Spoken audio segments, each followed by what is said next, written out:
جسم زندہ ہے، روح مر، جسم جان کے ساتھ زندہ ہے، حیوان انسان زندہ ہے، انسان مر چکا۔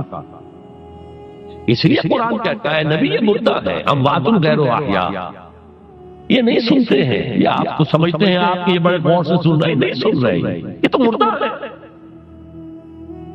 روحانی طور پر مردہ ہے، ان کی روح مر چکی ہے، یہ تو حیوان رہ گیا زندہ صرف، یہ چلتے پھرتے مقبرے ہیں، یہ چلتے پھرتے تعزیے ہیں، اس کے سوا کچھ نہیں۔ یہ ابو جہل کون ہے اور ابو لہب کون ہے؟ یہ حیوان ابو جہل ہے اور حیوان ابو لہب ہے۔ تو اے میرے نبی صلی اللہ علیہ وسلم، جب میرے بندے آپ سے میرے بارے میں پوچھیں فَإِنِّي قریب، انہیں بتا دیجئے میں قریب ہی ہوں، کہیں دور نہیں، اس کی رگے جہاں سے بھی زیادہ قریب، ہم قریب ہیں، جب چاہو ہمیں پکارو، جب چاہو دعا کرو، جب چاہو باریابی حاصل کر لو، ہم تو مائل پہ کرم ہے، کوئی سائل ہی نہیں، ہم تو ہر روز رات کے آخری گھڑیوں میں سبائے دنیا تک نزول فرماتے ہیں، اور ہماری طرف سے پکارنے والا پکارتا ہے حل من مستغفر فاغفر لہ، ہے کوئی استغفار کرنے والا کہ میں اسے بخش دوں، ہے کوئی مانگنے والا حل من سائل فاعطیہ، ہے کوئی مانگنے والا جسے میں دوں، تم سوئے ہوتے ہم تو غافل نہیں، تو متوجہ تو ہو، آپ تو صحیح ہماری طرف۔ حدیث قدسی میں آیا ہے میرا بندہ میری طرف چل کر آتا ہے، میں دوڑ کر آتا ہوں، وہ بارش پر آتا ہے، میں ہاتھ پر آتا ہوں، میرا بندہ میرا ذکر اپنے دل میں کرتا ہے، میں اپنے جی میں اس کا ذکر کرتا ہوں، یاد کرتا ہوں، اور میرا بندہ اگر کسی محفل میں میرا ذکر کرتا ہے، میں اس سے بہت اعلیٰ محفل میں اس کا ذکر کرتا ہوں، بلائے اعلیٰ کی محفل میں ذکر کرتا ہوں۔ یعنی کہ الفاظ ہے کہ تو تم غافل ہو بھائی ہم سے، ہم تو غافل نہیں۔ اغیب و ذلتائف لا یغیب وارجو ہو رجال لا یخیب، میں غائب ہو جاتا ہوں، وہ تو غائب ہونے والی ہستی نہیں ہے، حرام موجود، ہوا معکم انا معکم، وَإِذَا سَأَلَكَ عِبَادِي عَنِّي فَإِنِّي قَرِيبٌ أُجِيبُ دَعْوَةَ الدَّاعِ إِذَا دَعَانِ فَلْيَسْتَجِیبُوا لِی۔ لیکن اب آئی بات اصل،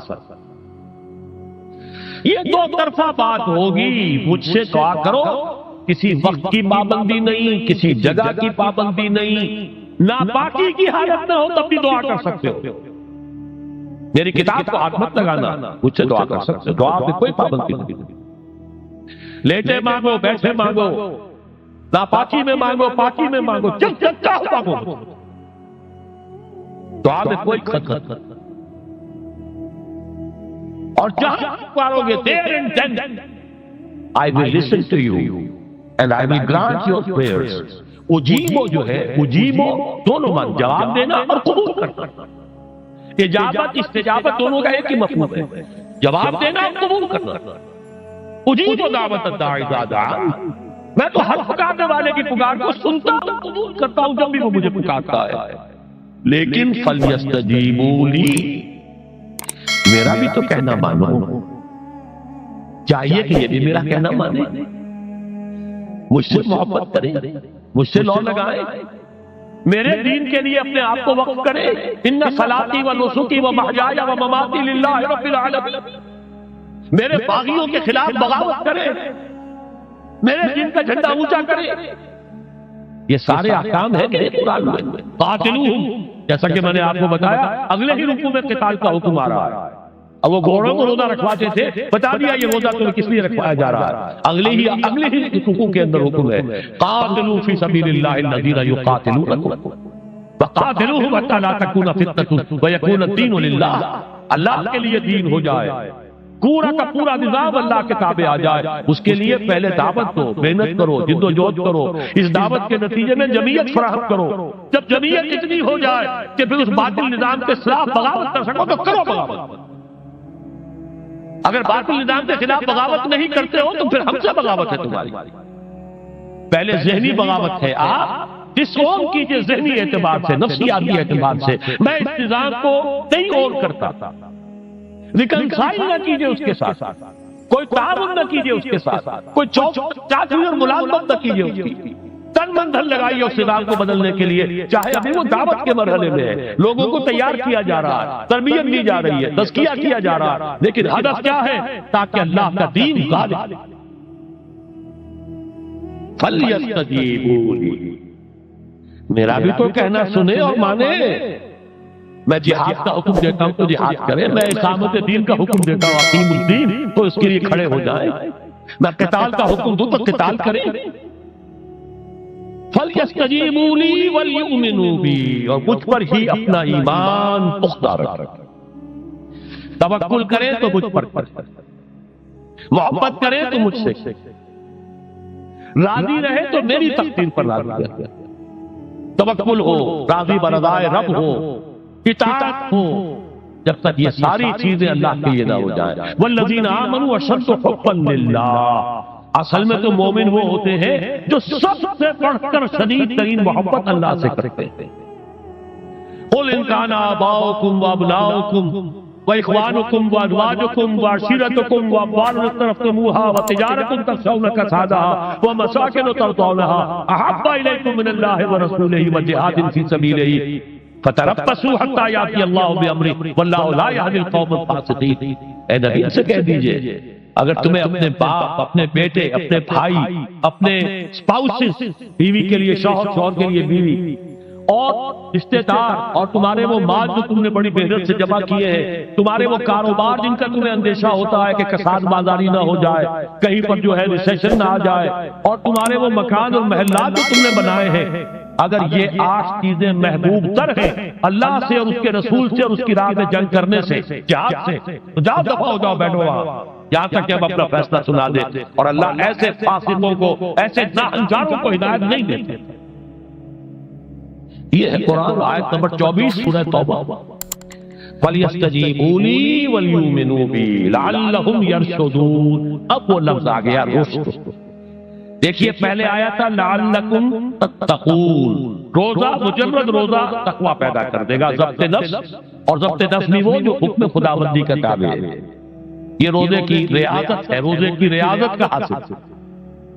رمضان کے روزے کے ساتھ قیام اللیل کا دو گنا پروگرام، دن میں روزہ، رات کا قیام قرآن کے ساتھ۔ اس کا پہلا نتیجہ کیا ہے؟ لعلکم تشکرون، تاکہ قرآن کی عظمت منکشف ہو جائے، قرآن کی قدر و قیمت سے تم آگاہ ہو جاؤ، تمہیں معلوم ہو جائے کتنی بڑی دولت ہے جو اللہ نے دی ہے۔ اور آخری بات یہ، جب تمہاری روح بیدار ہو جائے گی، اپنے مالک کے ساتھ ہم کلام ہوگی، اسی کا نام دعا۔ دعا ہے جس کے بارے میں حضور نے فرمایا الدعاء اخو العبادہ، یہ عبادت کا جوہر ہے۔ الدعاء هو العبادہ، دعا ہی تو اصل عبادت ہے۔ یہ دعا ہی تو ہمیں میسر نہیں ہے۔ 17 رکعتیں پڑھ لی ہیں ہم نے عشاء کی، لیکن اللہ کے ساتھ کوئی لوگ نہیں لگی، ادھر کی ادھر کی سوچیں آ رہی ہیں۔ 17 رکعتیں پڑھی ہوں یا 7 پڑھی ہوں، 10 پڑھی ہوں، آپ کو اجر ملے گا، لیکن آپ کو دعا کی نصیب نہیں ہوگی۔ دعا کب ہوتی ہے؟ بقول اقبال، یہ جو میرے اندر ہے فائنائٹ ایگو، انائے صغیر، انا میں، یہ چھوٹی سی انا ہے، اس انائے کبیر، اس انائے کبیر کے لیے سب سے بڑی جو مظہر آیت ہے قرآن مجید میں وہ سورہ طٰہٰ، اننی انا اللہ لا الہ الا انا، میں ہوں وہ اللہ جس کے سوا کوئی الہ نہیں۔ اننی انا اللہ لا الہ الا انا، یہ ہے فاعبدنی واقم الصلاۃ لذکری، یہ انائے کبیر ہے، انفائنائٹ ایگو، اللہ انا اللہ، بگ انا، اور یہ چھوٹی سی انا ہے، انا میں۔ جب یہ انائے صغیر انائے کبیر کے روبرو آتی ہے، ہم کلام کو، یہ ہے دعا۔ اگر یہ جاگی ہی نہیں، بیدار ہوئی نہیں، ہم کلام ہوئی نہیں، تو دعا تو حاصل نہیں ہوئی، مخ عبادت جو ہے، جوہر عبادت کا حاصل نہیں ہوا۔ ہاں ایک شکل ہے عبادت کی، مراسم عبودیت ہے، یہ اشکال ہے، رہ گئی رسم ادا روح بلالی نہ رہی، فلسفہ رہ گیا تلقین غزالی نہ رہی، ایک شکل ہے تم نے کر لی، اجر ملے گا، آخر وقت نکالا ہے، آپ اللہ کے سامنے کھڑے ہوئے اجر سے، محنت کا جو اجرت وہ دے گا لازم اس پر بھی دے گا، لیکن حقیقت صلاۃ کوئی اور ہے۔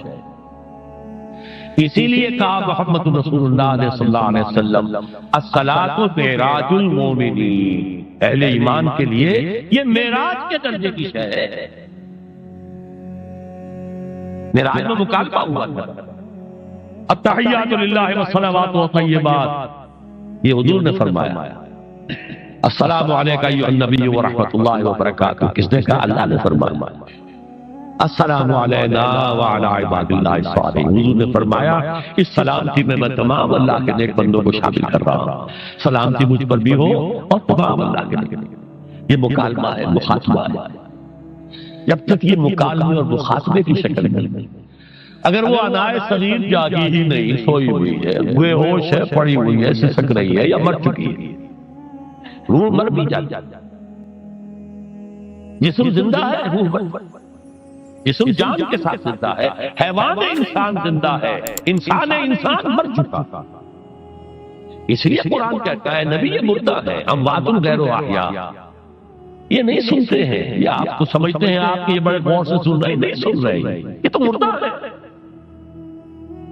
روحانی طور پر مردہ ہے، ان کی روح مر چکی ہے، یہ تو حیوان رہ گیا زندہ صرف، یہ چلتے پھرتے مقبرے ہیں، یہ چلتے پھرتے تعزیے ہیں، اس کے سوا کچھ نہیں۔ یہ ابو جہل کون ہے اور ابو لہب کون ہے؟ یہ حیوان ابو جہل ہے اور حیوان ابو لہب ہے۔ ظاہر بات ہے کہ آنکھ تو کتے کی بھی ہے اور بلی کی بھی ہے، اور کان کتے کی بھی ہے، بلی کے بھی ہے۔ کتا بھی دیکھ کر گاڑی آ رہی ہے تو اپنے آپ کو بچاتا ہے، تم نے بچا لیا تو کون سا بڑا کمال کیا۔ وہ اندر کا انسان مر چکا ہے، یہ انسان اندر کا روحانی وجود یا مر چکا یا سسک رہا ہے یا دبا ہوا ہے، بے ہوش ہے۔ یہ بیدار ہو اور ہم کلام ہو، افلاک سے آتا ہے نالوں کا جواب آخر، کرتے ہیں ستاب آخر، اٹھتے ہیں حجاب آخر، آتا ہے اللہ جواب دیتا ہے۔ اجیب دعوت الداعی اذا دعان، روحانی کان کھلے ہو تو تم جواب سنو گے، ان کانوں سے نہیں۔ وہی جب محمد پر آئی تھی ان کانوں سے نہیں آئی تھی، وہ دل پر اتری تھی براہ راست، فَإِنَّهُ نَزَّلَهُ عَلَىٰ قَلْبِكَ، ان کانوں کا ان آنکھوں کا سوال نہیں ہے، وہ دل پر براہ روح ہے محمدی پر، یہ روح، اسی لیے وہی کو بھی روح کہا گیا ہے، لانے والا بھی روح، اور روح الامین جس پر لایا گیا وہ بھی روح محمدی، جس کا مسکن ہے قلب محمدی، اور جو لائی گئی وہ بھی روح ہے۔ وَكَذَلِكَ أَوْحَيْنَا إِلَيْكَ رُوحًا مِّنْ أَمْرِنَا، یہ قرآن ہم نے نازل کیا، ایک روح ہے اے محمد جو آپ پر نازل کیا۔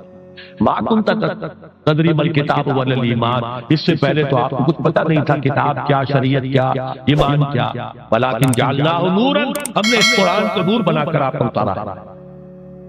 یہ ہے، اس کے لیے ہے اصل رشد، اب آخری لفظ آیا رشد۔ یہ گویا کہ جو مختلف الفاظ ہیں قرآن میں، کامیاب، فائزون، ماتم الصیام الی اللیل، پھر اب روزے کو پورا کرو رات تک۔ الی اللیل میں پھر بڑی بحثیں ہوئی ہیں، اس لفظ کی مناسبت سے اہل تشیع اس کے قائل ہیں کہ جبکہ خوب اندھیرا ہو جائے، لیکن اہل سنت کا اجماع ہے کہ غروب آفتاب اس سے مراد، اس لیے کہ آغاز رات کا غروب آفتاب کے ساتھ، اور اس میں بھی حدیث کے اندر آیا ہے کہ تعجیل کرنی چاہیے۔ بعض لوگ وہی جو میں نے عرض کیا کہ تقویٰ کے تحت جو ہے، جیسے کہ سفر میں بھی روزے رکھتے ہیں یا 104 بخار کے درجے میں بھی وہ روزہ قضا کرنے کو تیار نہیں ہوتے، ایسے ہی وہ تاخیر کرتے ہیں اپنے تقوی کے حساب سے، کہیں ایسا نہ ہو کہ غلطی نہ ہو جائے، کہیں یہ نہ ہو جائے، کہیں وہ نہ ہو جائے، تو پھر اس کے اندر وہ افطار میں، تو آپ نے فرمایا کہ قوم جو ہے اسی وقت صحیح رہے گی جبکہ وہ افطار میں عجلت سے کھا، یعنی سحری کے اندر بہت زیادہ جلدی کرنے کی ضرورت نہیں، اگر اذان ہو رہی ہے اس کے دوران بھی اگر کچھ کھا پی رہے ہو تو کھا پی مکمل۔ اسی طریقے سے افطار کے اندر جو ہے وہ تاخیر کرنے کی ضرورت نہیں، سورج کے غروب کے ساتھ افطار کرنا۔ وَلَا تُبَاشِرُوهُنَّ وَأَنْتُمْ عَاكِفُونَ فِي الْمَسَاجِدِ، ہاں اپنی بیویوں سے تم مباشرت نہ کرو، تعلق زن و شوق قائم نہ کرو جبکہ تم مسجدوں کے اندر معتکف، یہ اعتکاف کا ذکر ہے، رمضان کے آخری عشرے میں یہ اعتکاف جو مسنون ہے کہ 21ویں شب سے شروع ہو جائے گا، یعنی 20واں روزہ ختم ہوا اس کے ساتھ یہ اعتکاف شروع ہو گیا، اور پھر اعتکاف مسنون جو ہے وہ جب تک کہ چاند نظر نہ آ جائے شوال کا، عید کا، اس وقت تک یہ اعتکاف جاری رہے گا۔ یہ ہے مسنون اعتکاف۔ اس کی کیا حکمت ہے وہ میں بعد میں کرتا ہوں۔ تو یہ حکمت جو ہے اس کے حوالے سے گفتگو بات پہ ہو جائے گی، لیکن یہاں یہ بتا دیا گیا کہ یہ جو رمضان کی 20 راتوں میں اجازت دی گئی ہے اپنی بیویوں کے ساتھ ہم بستری کی، وہ اس معتکف کے لیے نہیں ہے جو مسجد میں معتکف ہے۔ تو ہاں اس کی اہلیہ آ سکتی ہے وہاں ملاقات کے لیے، کسی مشورہ کوئی کرنا ہے بہت ضروری ہے، آ جائے، ملاقات ہو سکتی ہے، لیکن یہ کہ مباشرت نہیں ہو سکتی۔ وہ فرمایا وَلَا تُبَاشِرُوهُنَّ وَأَنْتُمْ عَاكِفُونَ فِي الْمَسَاجِدِ تِلْكَ حُدُودُ اللَّهِ، یہ اللہ کی حدود ہے، شریعت اسلامی کی یہ حدود ہے۔ فَلَا تَقْرَبُوهَا، تو ان کے قریب تک مت جاؤ۔ قرآن مجید میں اس اعتبار سے دو انداز تعبیر ہے کہ اللہ کی حدود ہے فَلَا تَعْتَدُوهَا، یہ اللہ کی حدود ہے، ان سے تجاوز نہ کرو، اس حد کو پھلانگ نہ جاؤ، اس حد سے آگے نہ گزر جاؤ۔ یہاں ہے تقربوها، اللہ تعالیٰ کی حدود کے قریب تک نہ جاؤ۔ اس کی وجہ ایک حدیث میں بیان کر دی گئی ہے کہ جیسے ہر بادشاہ کی ایک چراگاہ ہوتی ہے، وہ صرف شاہی جو بھی ہے جانور ہیں ان کے، یا گھوڑے ہیں یا کوئی اور ہیں، ان کے چرانے کے چرنے کے لیے ہے، وہاں پہ کوئی رعایت کا کوئی آدمی اپنی بھیڑ بکریاں وغیرہ نہیں لے جا سکتا۔ وہ حما کہلاتا تھا کہ یہ شاہ کے لیے مخصوص ہے، لکل ملک حما وحم اللہ محارمہ، اللہ بھی بادشاہ ہے کائنات کا، ارض و سما کا، اس نے بھی جن چیزوں کو حرام کر دیا ہے وہ حما، اس میں داخل نہیں ہونا چاہیے۔ تو فرمایا کہ جو چرواہا اپنی بھیڑوں کو بالکل اس کی آخری حد تک لے جائے گا تو اندیشہ ہے کہ کوئی بھیڑ کوئی بکری چھلانگ لگائے اور اس چراگاہ میں داخل ہو جائے۔ اس لیے کیپ ایٹ اے ڈسٹنس، ایک فاصلے پر رہو۔ احتیاط کا تقاضا یہ ہے کہ اس آخری حد کے قریب نہ جاؤ، فلا تقربوها، اس کے قریب نہ جاؤ۔ ان حدود کی تو سختی کے ساتھ پابندی کرنی ہے۔ ان کے لیے یہ ہے کہ ان کو نہ صرف یہ کہ ان سے تجاوز نہیں کرنا، بلکہ ان سے ذرا کچھ فاصلے ہی پر اپنے آپ کو رکھنا۔ کذالک یبین اللہ آیاتہ للناس، اسی طریقے سے اللہ تعالیٰ واضح کرتا ہے اپنی آیات کو لوگوں کے لیے، وَلَعَلَّهُمْ يَتَّقُونَ، اور تاکہ وہ پھر تقویٰ کریں، بچیں۔ جب احکام معلوم ہو گئے اب بچنا آسان، جب احکام معلوم نہیں تو اندیشہ ہے کہ کہیں کسی حرام کے اندر جو ہے وہ ملوث ہو جائے۔ جیسے کہ ایک حدیث میں آتا ہے کہ الحلال بین والحرام بین وبینہما مشتبہات، حلال کیا ہے یہ بھی واضح ہے، حرام کیا ہے یہ بھی واضح ہے، البتہ ان دونوں کے مابین کچھ چیزیں ہوتی ہیں متشابہات، پتہ نہیں حلال ہے کہ حرام ہے، تو تم بچو، ان چیزوں سے بھی بچو، اس لیے کہ اس کے اندر حرام ہونے کا اندیشہ ہے، لہذا تم سے بھی بچو۔ جو صریحاً حلال ہے اسی پر اکتفا، جن کے بارے میں تعین نہیں ہو پا رہا ہے کہ وہ حلال ہے، البتہ یہ بھی ثابت نہیں ہو رہا ہے کہ وہ حرام ہے، تو ان سے بچ، یہ تقویٰ کا تقاضا ہے۔ اگرچہ قانونی اعتبار سے یہ کہا جائے گا کہ وہ مباح، جس شے کی حرمت کا ثبوت ہمیں کتاب اللہ اور سنت رسول سے نہ ملے وہ مباح ہے، لیکن یہ ہے کہ تقویٰ کا تقاضا یہ ہے، قانون کا تقاضا یہ کہ مباح کو آپ اختیار کریں گے تو آپ پر گرفت نہیں ہوگی، اس لیے کہ اس کی حرمت ثابت نہیں ہے، لیکن تقویٰ کا تقاضا یہ ہے کہ آپ صرف اس شے پر اکتفا کریں کہ جس کے حلال ہونے کے لیے ثبوت اور دلیل موجود۔ تو یہ ہے کہ تلک حدود اللہ فلا تقربوها کذالک یبین اللہ لکم للناس آیاتہ للناس لعلہم یتقون۔ یہ احکام ہے تکمیلی روزے کے، جس کے ضمن میں میں نے کچھ احادیث نبویہ کے حوالے سے بھی ان کی مزید وضاحت کر دی۔ اب یہ تیسری بات، روزے کا اصل حاصل کیا ہے۔ اب پہلی آیت پر ہمیں توجہ دینی ہے، یا ایھا الذین آمنوا کتب علیکم الصیام، اہل ایمان تم پر روزہ فرض کیا گیا، لکھ دیا گیا، طے کر دیا گیا۔ اگرچہ جیسا کہ میں نے عرض کیا یہ ابتدائی حکم ہے اور اس میں وجوب علی التخییر وہ بعد میں آ چکا دوسری آیت، کما کتب علی الذین من قبلکم، جیسے کہ یہ فرض کیا گیا تھا ان پر جو تم سے پہلے تھے، یعنی یہود اور نصارہ، ان پر بھی یہ روزہ جو ہے یہ فرض تھا، البتہ احکام مختلف ہو گئے۔ جیسے جمعے کا دن اور جمعے کو چھوڑ کر یہودیوں نے سبت کا دن اختیار کیا، عیسائیوں نے جو ہے وہ سنڈے کو اختیار کر لیا، لیکن احکام میں فرق ہے۔ وہاں پورے سبت کے دن، ہفتے کے دن کاروبار دنیاوی مطلقاً حرام، لیکن ہمارے ہاں شریعت کے اندر آسانی پیدا کی گئی کہ صرف جمعے کی اذان سے لے کر نماز ادا ہو جانے تک وہ حرام، لیکن باقی یہ ہے کہ اس سے پہلے بھی اگر کرو اور بعد میں جب فَإِذَا قُضِيَتِ الصَّلَاةُ فَانتَشِرُوا فِي الْأَرْضِ وَابْتَغُوا مِن فَضْلِ اللَّهِ، جب نماز ادا ہو چکے تو جاؤ منتشر ہو سکتے ہو زمین میں اور اللہ تعالیٰ کے فضل کو تلاش کر سکتے ہو۔ تو اسی طریقے سے اگرچہ حکم روزہ جو ہے وہ تو سابقہ امتوں میں بھی تھا، لیکن یہ اس کے احکام جو ہے ان کے اندر تغیر و تبدل ہے۔ کتب علیکم الصیام کما کتب علی الذین من قبلکم لعلکم تتقون، تاکہ تمہارے اندر تقوی پیدا ہو۔ اب یہ ہے حکمت صوم کی پہلی آیت۔ تقوی کسے کہتے ہیں؟ بچ کس چیز سے بچ؟ اللہ نے جو چیزیں حرام کی ان سے بچ، اللہ کے احکام کو توڑنے سے بچ۔ دیکھیے یہ لفظ جو ہے اس کا مادہ ہے وقاف اور یا وقا۔ وقا یقی کے معنی ہے کسی کو بچانا۔ ہم دعا مانگتے وقنا عذاب النار، اللہ ہمیں آگ کے عذاب سے بچا دے، لیکن اتقا بنتا ہے باب افتعال، واو تے میں شامل ہو گئی تو اتقا، اور اسی سے تقوی۔ تقوی کے معنی کیا ہے؟ بچنا، خود بچنا۔